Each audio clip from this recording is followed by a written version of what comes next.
नमस्कार दोस्तों, स्वागत है आप सबका मेरे चैनल पैनी पॉकेट्स में। और आज हम बात करेंगे ज़ोमैटो के बारे में। जैसा कि आप सब न्यूज़ जान रहे हैं कि ज़ोमैटो और पेटीएम के बीच में एक एग्रीमेंट हुआ है, जहां ज़ोमैटो पेटीएम का एक सेगमेंट है, एंटरटेनमेंट सेगमेंट, जहां पे वो मूवीज़ का टिकट बेचता है। जितने भी लाइव शोज़ होते हैं या कंसर्ट कह लीजिए, या जितने भी मैचेस होते हैं क्रिकेट के, अदर जितने भी स्पोर्ट्स के इवेंट है, उनका जो टिकटिंग होता है उसे पेटीएम के थ्रू या पेटीएम का जो प्लेटफॉर्म है, उसका जो ऐप है, वहां से जो सेलिंग्स होती है, इसने ज़ोमैटो ने वो सेगमेंट को बाई कर लिया है। उस पूरे सेगमेंट को पेटीएम से खरीद लिया है 100% स्टेक के साथ। यहाँ देखा जाए तो ज़ोमैटो ने ब्लिंकिट के बाद सबसे बड़ा मास्टर स्ट्रोक अगर कहीं मारा है तो वो पेटीएम का एक बहुत ही अच्छा खासा रेवेन्यू जनरेट करके देने वाला एक सेगमेंट, पेटीएम का जो ये बिजनेस का सेगमेंट है जिसे ज़ोमैटो ने एक्वायर कर लिया है। क्या इसे एक्वायर करने के बाद ज़ोमैटो को फायदा होगा? अगर हम लॉन्ग टर्म के हिसाब से देखें तो ज़ोमैटो को जरूर फायदा होगा। जब ज़ोमैटो एक ब्लिंकिट जैसी कंपनी जो 1700 करोड़ के लॉस में थी, जिसका प्रॉफिट नहीं था, उसे एक्वायर करने के बाद 2 साल में ही उसे प्रॉफिटेबल बिजनेस बना देती है। और ज़ोमैटो अपने खुद के रेवेन्यू को, जो अभी तक जितने भी क्वार्टर बाय क्वार्टर उन्होंने पोस्ट आज तक किए थे, सारे लॉस मेकिंग थे। उसके बाद ये जो जून का 2024 का क्वार्टर रिजल्ट आया, इसने सबको इतना हैरान कर दिया है कि आप देख सकते हैं कि 2 या 3 करोड़ का, जहां ज़ोमैटो मुश्किल से सर्वाइव करते हुए 2 से 3 करोड़ का जो प्रॉफिट जनरेट कर पा रहा था, वो 200 करोड़ को भी पार करता हुआ दिखा है। तो यहाँ पे हम देख सकते हैं कि ज़ोमैटो के अंदर जो मैनेजमेंट का काम है, जिस तरह की इनकी आइडियोलॉजी है और जिस तरीके से एग्रेशन के साथ ये फंडामेंटली स्ट्रांग होते हुए अपने कंपनी के रेवेन्यू को बढ़ाते जा रहे हैं। रेवेन्यू हालांकि 50% इंक्रीज हो गया है पिछले साल के क्वार्टर के हिसाब से देखे, और प्रॉफिट तो देख ही रहे हैं आप कि कितना ज्यादा जनरेट हुआ है। ये प्रॉफिट जनरेट होते ही इनका जो कैश बुक है वो 12,500 करोड़ के आसपास देखने को मिल सकता है। तो 12,500 करोड़ का जो कैश बुक है, उसमें से इन्होंने 2,048 करोड़ रुपए में पूरे कैश में पेटीएम का ये जो एंटरटेनमेंट बिजनेस है इसे एक्वायर किया है। जिसे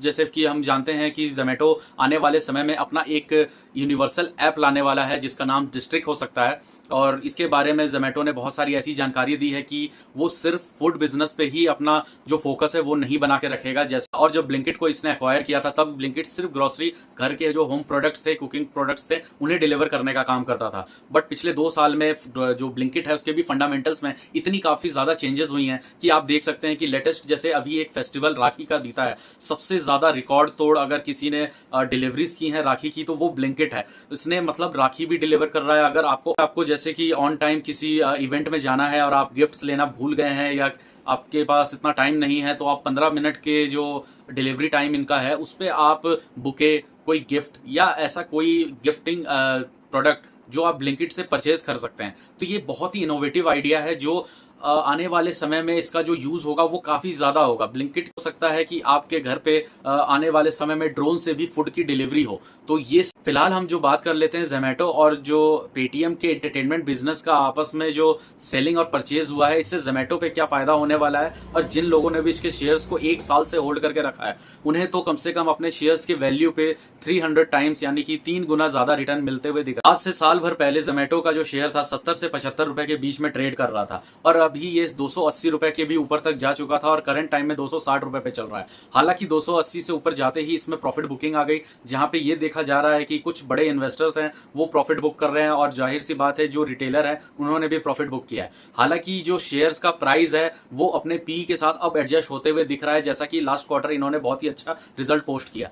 में इसके परफॉर्मेंस को देखते हुए और पेटीएम के साथ जैसे इसने अपना एंटरटेनमेंट बिजनेस को परचेज किया है, जेपी मॉर्गन जैसे ब्रोकरेजेस और जेफरीज जैसे बड़े बड़े ब्रोकरेजेस ने इसे 325 और 350 का टारगेट दिया, जिसकी वजह से कल आपने देखा होगा कि शेयर प्राइस में अच्छी खासी movement I. But at the end of the day, जब तक मार्केट क्लोज होता, वापस से शेयर प्राइस वहीं आ गया जहां से इसने सुबह में ओपन किया था। तो ये चीज देखते हुए लग रहा है कि इस वक्त मार्केट में जो ज़ोमैटो का प्राइस है उसमें बहुत सारी प्रॉफिट बुकिंग्स आ रही हैं। हालांकि शेयर्स यहां से ऊपर जाने के लिए पूरा रेडी हो रहा है। वो अपने रेजिस्टेंस लेवल को फेस कर रहा है जो कि 250 का है। 250 पे जिन्होंने पहले से ले रखा है, अगर सेल नहीं किए हैं तो उनके लिए बहुत बढ़िया है, क्योंकि आगे जाके उन्हें और भी अच्छी इनकम उसमें हो सकती है, रिटर्न अच्छा मिल सकता है। लेकिन यहाँ एक बात समझने की और है कि ज़ोमैटो एक कंपनी के साथ साथ एक बहुत बड़ा विजन है। एक लॉस मेकिंग कंपनी से निकल के प्रॉफिट की तरफ आना, 5 से 10 साल में जिस तरह से इन्होंने अपने आप को सर्वाइव करते हुए इस पोजीशन पे लाए हैं, इसके मार्केट कैप को 3 टाइम्स बड़ा किया है। और सबसे बड़ी बात है कि इन्होंने अपने आप को सीमित नहीं रखा है, सिर्फ फूड डिलीवरी बिजनेस में नहीं रखा है। ये तो पेटीएम का ये जो एंटरटेनमेंट बिजनेस है, ये साल भर में पेटीएम को 297 करोड़ कह लीजिए या 300 करोड़ ऑलमोस्ट का रेवेन्यू कमा के देता है, जिसके अंदर अगर हम 10 से 15% भी मार्जिन लेके चले तो 40 करोड़ का अगर रेवेन्यू होता है, तो पर क्वार्टर 40 करोड़ का रेवेन्यू तो ये सब देखते हुए ज़ोमैटो का ये जो एक बहुत ही अच्छा मास्टर स्ट्रोक कह सकते हैं आप, जो इन्होंने पेटीएम के बिजनेस को एक्वायर किया है। तो यहाँ रिटेलर को एक चीज समझने की जरूरत है, जो कोई भी पेटीएम के शेयर्स लेने में अगर इंटरेस्टेड था या लेना चाहता था, तो वहां ये समझने की बात है कि एक कंपनी जो अपने बिजनेस का एक सेगमेंट, एक जो छोटा सा हिस्सा है उसे बेच रही है, और एक कंपनी जो बहुत ही फास्ट तरीके से ग्रो हो रही है, जिसके पास फ्यूचर का विजन है, जो अलग अलग सेक्टर्स में, अलग अलग बिजनेसेस में अपना हाथ फैला रही है, और उसे क्वार्टर दर क्वार्टर अच्छा रिजल्ट भी मिल रहा है। तो जो कंपनी अपना एक सेगमेंट बेच रही है और जो कंपनी उस सेगमेंट को खरीद रही है, तो जाहिर सी बात है एक अच्छा इन्वेस्टर समझदार वो किस कंपनी को चूज करेगा, जो अपने आप को बेच रही है या जो जिसे खरीदने की पोटेंशियल है जिस कंपनी के अंदर। पेटीएम का ये कहना है कि हम इसे 2048 करोड़ में जो बेच रहे हैं, हमारे भी मार्केट कैप 35,000 करोड़ का है, जिसका 5 से 7% का रेवेन्यू हमें बेचने के बाद जोमेटो से मिलेगा, जो कि फुली कैश्ड है। इससे पेटीएम अपने आप को ये दिखा रही है कि हम अपना जो मेन कोर बिजनेस है ट्रांजेक्शन्स का, और जो यूपीआई पे इनका फोकस है अदर कंट्रीज को भी लेके और इंडिया में खास करके, ये अपने ट्रांजेक्शन बिजनेस को और उसको बढ़ाएगी। तो ये कोई नया इनोवेशन तो ये कर नहीं रहे हैं,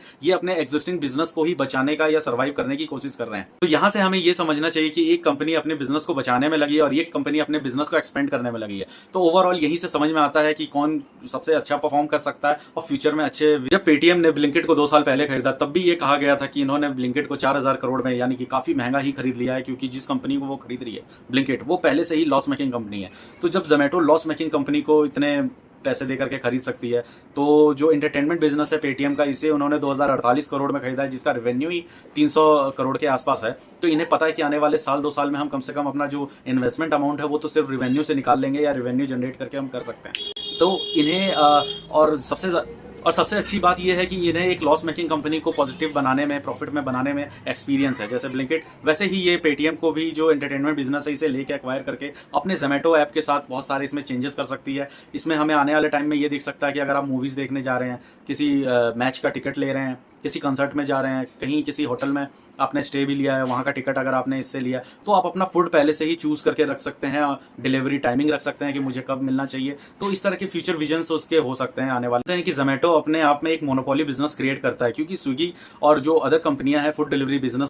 वो अपने आप को मार्केट में बनाए रखने के लिए, अपने नाम को बनाए रखने के लिए ही अपना जो मतलब डिस्काउंट्स इतनी ज़्यादा दे रही है, अपने कैश को बर्न कर रही है। वहीं पे जोमेटो अपने प्लेटफॉर्म फी के हिसाब से इतनी ज़्यादा डिलीवरीज करके बहुत सारे पैसे जनरेट कर रहा है, रेवेन्यू अच्छा कमा रहा है। तो इसका तो कंपटीशन कहीं है ही नहीं। उसी तरीके से देखा जाए तो जैसे इसने पेटीएम के एंटरटेनमेंट बिजनेस को खरीदा है, तो उस सेक्टर में अगर इसका कोई बहुत बड़ा कंपटीटर है तो वो बुक माई शो है, और बुक माई शो का अभी तक कंपटीटर कोई नहीं था। अगर बुक माई शो की नजरिए से देखा जाए, उसके और पेटीएम के एंटरटेनमेंट बिजनेस में काफी ज्यादा बड़ा गैप था। तो अब जोमेटो जैसी कंपनी को एक्वायर करने के बाद, बिजनेस को एक्वायर किया है, तब बुक माई शो को भी अब ये देखना पड़ेगा कि उनके कंपटीटर के तौर पे एक कंपनी ऐसी खड़ी है जो पिछले 3-4 साल से लॉस मेकिंग से प्रॉफिट में आ चुकी है, जिसका ब्रांड वैल्यू पूरे देश में अच्छे तरीके से फैला हुआ है, बच्चे बच्चे तक इसका नाम जानते हैं। देखिए, बिजनेस का सबसे पहला पर्पस ये है कि प्रॉफिट हो या लॉस वो तो देखा ही जाता है, लेकिन उससे ज्यादा जरूरी है कि ब्रांड वैल्यू, आपकी ब्रांड की वैल्यू क्या है, ब्रांड का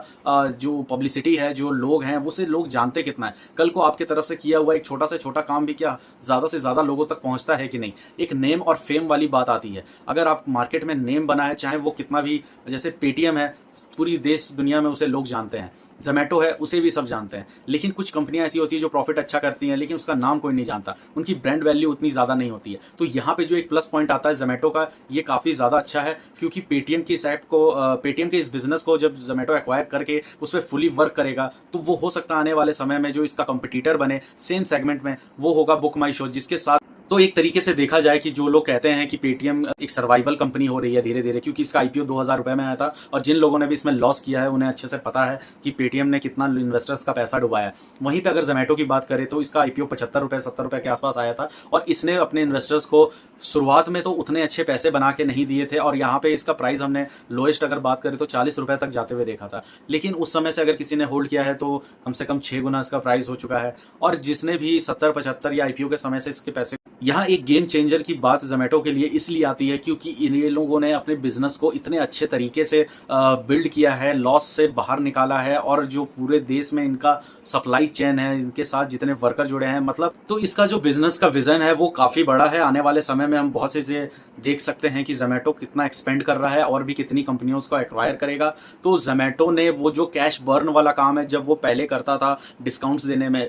इन्वेस्टर्स को ये समझाने में कामयाब हो गया है कि आने वाले समय में अब ये कंपनी पीछे मुड़ के देखने वाली तो नहीं है। ये सिर्फ जैसे यूनिकॉर्न कंपनियों में सबसे अच्छी कंपनी बन के निकली है, और मार्केट में जैसे ई कॉमर्स का नाम अभी तक कुछ टाइम से खराब चल रहा था, कुछ ऐसी कंपनियां जिस तरीके से ये कंपनियों को एक्वायर कर रही है, तो ये सब देखते हुए लग रहा है कि जोमेटो का जो फ्यूचर विजन है वो काफी अच्छा है। प्राइस अभी 250 के आसपास है, 260 है। ये एक ऐसा जगह है जहां पे आप और एक्यूमुलेट कर सकते हैं, क्योंकि ये यहीं पे नहीं रुकने वाला है। आज से 6 महीने पहले का अगर आप डाटा देखें तो बहुत सारे ब्रोकरेजेस और बहुत सारे ऐसे एनालिस्ट हैं जिन्होंने इसका अगले 2 साल के अंदर डबल का टारगेट दिया था, प्राइस डबल होने का। तो 6 महीने पहले ही इसने अपने 180, 190 या 200 के आसपास का सेगमेंट, इसका मतलब आने वाले 1.5 साल के आसपास हमें इसका प्राइस 400 रुपये होते दिख रहा है। लेकिन जिस तरीके से इसने 200 से 300 रुपये तक का प्राइस को टच किया है, नहीं लगता कि ये 2 साल 1.5 साल और लेगा। ये काफ़ी ही जल्दी, और हो सकता है जैसे कि ये आने वाले फेस्टिव सीजन में हम इसकी फूड डिलीवरी की डिमांड और इधर ब्लिंकिट से ग्रोसरीज की डिमांड, और जैसा कि इसने सबसे ज़्यादा रिकॉर्ड तोड़ राखियाँ इस बार डिलीवर की है, तो आने वाले